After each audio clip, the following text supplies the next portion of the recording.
वाह रे सिस्टम, जो गलत के खिलाफ आवाज उठाए वो तो जाएगा जेल के अंदर, और जो गलत पे गलत करता जाए वो आराम से खुलेआम सड़कों पर मौत को खरीद रहे हैं। नरेश मीणा ने सिस्टम के खिलाफ थप्पड़ मारा तो वो आज भी 3-4 महीने से जेल में बंद है, और 1 करोड़ देके मुक्ता राव जो पद लेकर बैठी है उसका किस तरीके से गलत दुरुपयोग कर रही है, लेकिन सब कुछ जानते बूझते हुए भी कोई भी आवाज नहीं उठा रहा है। तो क्या मुक्ता राव ने पूरी सरकार को खरीद लिया है? करेंगे इसी मुद्दे पर चर्चा इस वीडियो में, और वो सच भी आप सुनने वाले हैं जो शायद कड़वा भी लगेगा, लेकिन सच को बाहर लाना बहुत जरूरी है, इसलिए लास्ट तक बने रहेगा हमारे साथ। नमस्कार, मैं हूं चेतना शर्मा। आप देखना शुरू कर चुके हैं संवाद भारत का भारत के लिए, और इस मुद्दे पर खास बातचीत करने के लिए मेरे साथ मौजूद है हमारे editor in chief Varun Bhansali ji. तो वरुण सर, जिस तरीके से मौत का सौदा सड़क पर मुक्ता राव ने कर लिया फैमिली के साथ, जो 40 लाख पहले आ रहे थे बकाया, वो अब उसने देके इस मामले से इतिश्री कर दी। लेकिन सवाल यहाँ पर ये खड़ा होता है कि अगर इस सिस्टम को हम शुरू से देखें, कुछ महीनों पहले नरेश मीणा ने भी एसडीएम अमित चौधरी के खिलाफ आवाज उठाई और उस आवाज के चलते हिंसा में एक थप्पड़ जड़ दिया, उसकी सजा वो 4 महीने से जेल में भुगत रहा है, और एसडीएम खुलेआम अभी भी अपनी हरकतों से बाज नहीं आ रहा। आए दिन उसके खिलाफ कोई ना कोई कंप्लेन सोशल मीडिया पर आप देख सकते हैं। और उस समय जब थप्पड़ पड़ा तब तो ये आरएस एसोसिएशन पूरी इकट्ठा हो गई एक साथ, लेकिन अब आवाज भी नहीं उठा रही है बिल्कुल भी। मुक्ता राव ने एक जान ले ली, आप इसे एक मर्डर के तौर पर ही ले सकते हैं।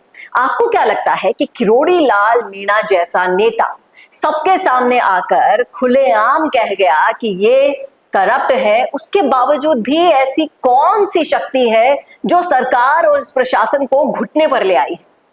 देखिए, एक बहुत स्पष्ट और एक बहुत क्लियर बात आज ध्यान में आती है। जब कांग्रेस राज में ये कहा जाता था कि विधानसभा में बैठकर पिछड़े जाति के विधायक खड़े होते थे और कहते थे कि ये सरकार में हमारे साथ भेदभाव हो रहा है, हमारे साथ ठीक नहीं हो रहा, पिछड़ा होना कोई गुनाह है क्या?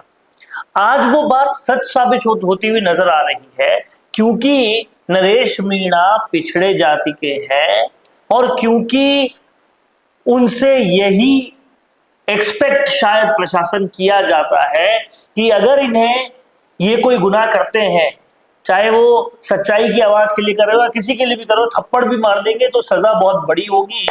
लेकिन अगर कोई प्रशासन का शख्स, अगड़ी जाति वाला शख्स ऐसा कुछ करता है तो कोई बात नहीं। ये बातें बार बार गाहे बगाहे जितना भी हम प्रोग्रेस कर लें, ये बातें सबूत के सामने सामने आ जाती है। और अब आप समझ लीजिए कि नरेश मीणा ने थप्पड़ जड़ा, पूरे गांव वाले समर्थन में थे, फिर भी वो आज तक जेल में।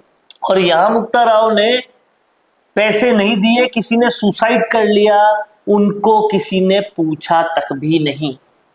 प्रशासन का अधिकारी जो है वो ST-SC आयोग की रिपोर्ट आ जाए तो भी खुलेआम अमित चौधरी घूमते हैं, यहाँ कोई सुसाइड कर लेता है तो भी अपने पद से भी नहीं हिलते। सस्पेंशन छोड़िए, टर्मिनेशन छोड़िए, छुट्टी पे जाने को APO करने को भी नहीं कहा जाता।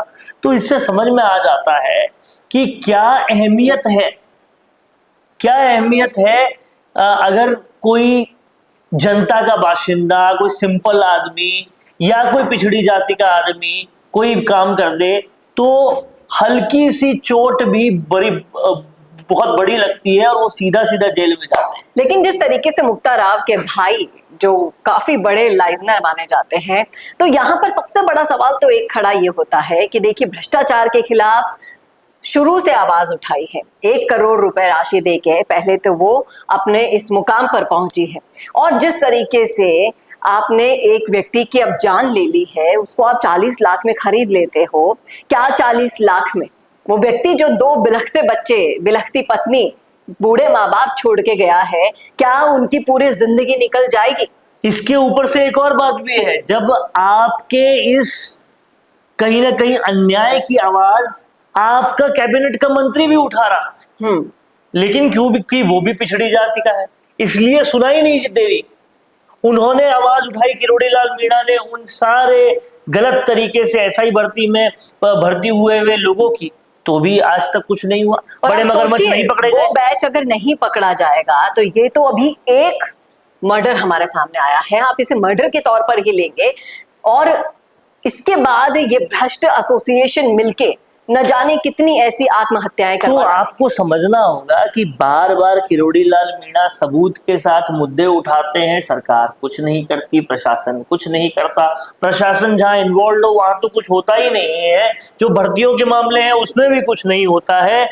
आज जब किसी ने सुसाइड किया तो लगा कि कितना गलत हुआ, लेकिन आप सोचिए उन बच्चों की मेहनत क्या रही होगी जो एसआई भर्ती में अपनी मेहनत के दम पे करना चाहते थे।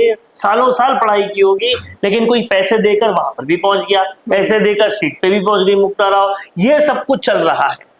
अब क्या इस पर नजर तभी जाएगी जब कोई सुसाइड कर लेगा, यह सबसे बड़ा सवाल है। और अब तो खैर तब भी नजर नहीं जा रही। प्रशासन को चेतना होगा, प्रशासन को ध्यान देना होगा, नहीं तो कहीं ना कहीं अगर जनता त्रस्त हो गई पूरी तरह से और घरों से बाहर निकल गई तो बहुत दिक्कत हो सकती है। देखिए, उस कारोबारी की पत्नी की तो एक ही डिमांड है कि मुक्ता राव को जेल होनी चाहिए।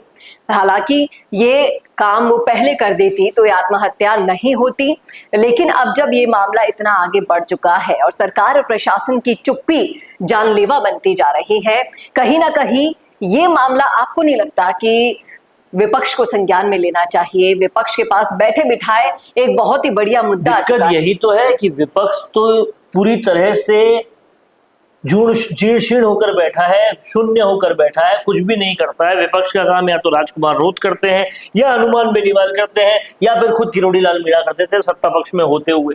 विपक्ष को सुध ही नहीं है कि कितना कुछ हो रहा है। उनको सुध हो कहां से? उनके पास टाइम भी तो नहीं है। उनको लंच देने हैं केसी वेणुगोपाल को, उनको लंच देने हैं जो उनके प्रभारी रहे हैं, उनको रंधावा को, उनको चाटुकारिता करनी है, षड्यंत्र करना है। टाइम बहुत कम है उनके पास, इसलिए कांग्रेसियों के पास तो उनसे अपेक्षा करना बेकार है। तो अपेक्षा की तो जाए तो किससे की? हनुमान बेनीवाल से की जाए, राजकुमार रोत से की जाए, भाटी से की जाए, और फिर भी कुछ ना हो तो किरोड़ी लाल मीणा से की जाए। ये सब लोग हैं जिनसे अपेक्षा कर सकते हैं। कांग्रेस अपने आप को एब्सेंट सर कह के क्लास में बेंच के पीछे सो चुकी है। जी, ये बिल्कुल सही कहा आपने, लेकिन सोचने वाली बात है, समझने वाली बात है कि एक थप्पड़ की जो आपने सजा दे रखी है वो 4 महीने से ज्यादा का वक्त बीत चुका है।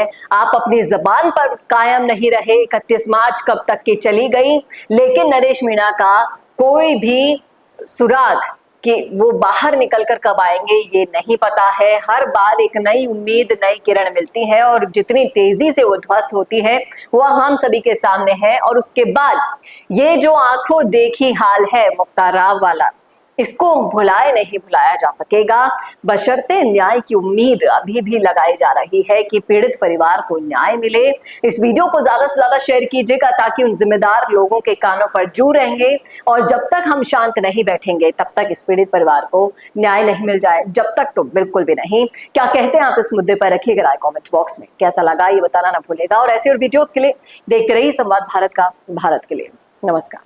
भारत का सबसे तेजी से बढ़ता हुआ डिजिटल न्यूज चैनल, जिसका परिवार 4,17,000 लोगों से भी ज्यादा बढ़ रहा है, वो संवाद न्यूज चाहता है हर जिले और हर राज्य में मीडिया पार्टनर्स। तो अगर आप बनना चाहते हैं संवाद न्यूज के पार्टनर्स तो कांटेक्ट करें नीचे दिए गए नंबर्स पर। इसके अलावा अगर आप वीडियो एडिटर बनना चाहते हैं या फिर न्यूज इंडस्ट्री में बतौर इंटर्न सब सीखना चाहते हैं तो संवाद न्यूज के जयपुर हेड ऑफिस में काम करने के लिए संपर्क करें स्क्रीन पर दिए गए नंबर पर।